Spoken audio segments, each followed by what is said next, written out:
Hi friends, இன்றைக்கி நம்ம evening snacks தான் பார்க்க போகிறோம். 3 வெங்காயம் இருந்தால் டக்குன்னு ஒரு 10 நிமிஷத்தில் ஈவினிங் ஸ்நாக்ஸ் ரெடி பண்ணிடலாம். அதுக்கு பார்த்தீங்கன்னா நான் 3 பெரிய வெங்காயம் இந்த மாதிரி நீல வாக்கில் கட் பண்ணி வச்சுருக்கேன். இது கூட ஒரு 75 கிராம் கடலை மாவு சேர்த்துக்கலாம். 50 கிராம் அரிசி மாவு,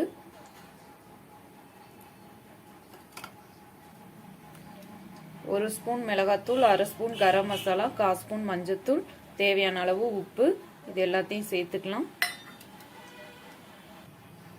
இப்போ ஹீட் பண்ண எண்ணெய் வந்து ஒரு ஸ்பூன் சேர்த்துக்கலாம்.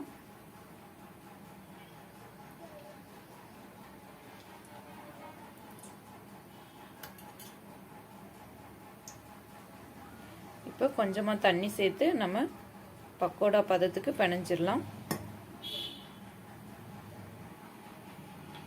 இந்த அளவுக்கு நல்லா மிக்ஸ் பண்ணி வச்சிடணும். இப்போ ஒரு கடாய் வச்சு அதில் எண்ணெய் ஊற்றி ஹீட் பண்ண வச்சுருக்கேன். நல்லா எண்ணெய் சூடாயிடுச்சு. இப்போ நம்ம மிக்ஸ் பண்ணி எண்ணெய் நல்லா சூடாயிடுச்சு. இப்போ நம்ம மிக்ஸ் பண்ணி வச்சுருக்க ஆனியன் பக்கோடாவை எடுத்து இந்த ஆனியன் மாவை எடுத்து இந்த மாதிரி இதுக்கு ஒரு சேஃபாக போடணும்லாம் அவசியம் இல்லை. இந்த மாதிரி இப்படி போட்டுக்கோங்க. ஒரு 2 நிமிஷம் கழித்து நம்ம திருப்பி போட்டுடலாம். 2 நிமிஷம் ஆயிடுச்சு. இப்போ திருப்பி போட்டுடலாம். இந்த மாவு பிணைஞ்சு வச்சு 10 நிமிஷம் ஊறணும் அப்படின்லாம் அவசியம் இல்லை. பிணைஞ்ச உடனே நம்ம போட்டு எடுத்துடலாம்.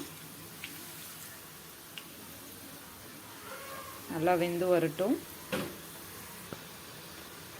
இந்த அளவுக்கு வெந்தால் போதும். கருகிடுச்சுன்னா ரொம்ப கசக்கும். அதனால் இந்த ஸ்டேஜில் நம்ம எடுத்துடலாம். இதை வேறு பிளேட்டுக்கு மாற்றி வச்சுருவோம்.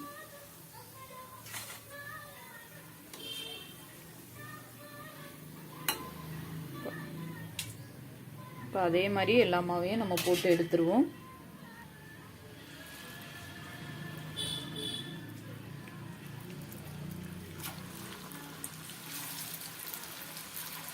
எண்ணெயில் பண்ணும்போது பார்த்து பண்ணுங்க. இப்போ எல்லா மாவையும் போட்டு எடுத்துடலாம். இப்போ ஆனியன் பக்கோடா நல்லா பொரிச்சு எடுத்துட்டோம். சூப்பராக ரெடி ஆயிடுச்சு. டக்குன்னு ஒரு 5 நிமிஷத்தில் ஈவினிங்கில் செஞ்சு கொடுத்துடலாம். ட்ரை பண்ணி பார்த்துட்டு எப்படி இருக்குன்னு சொல்லுங்கள் ஃப்ரெண்ட்ஸ். உங்களுக்கு இந்த வீடியோ பிடிச்சிருந்துச்சுன்னா லைக் பண்ணுங்கள், ஷேர் பண்ணுங்கள், கமெண்ட் பண்ண மறந்துடாதீங்க. Bye friends, thank you.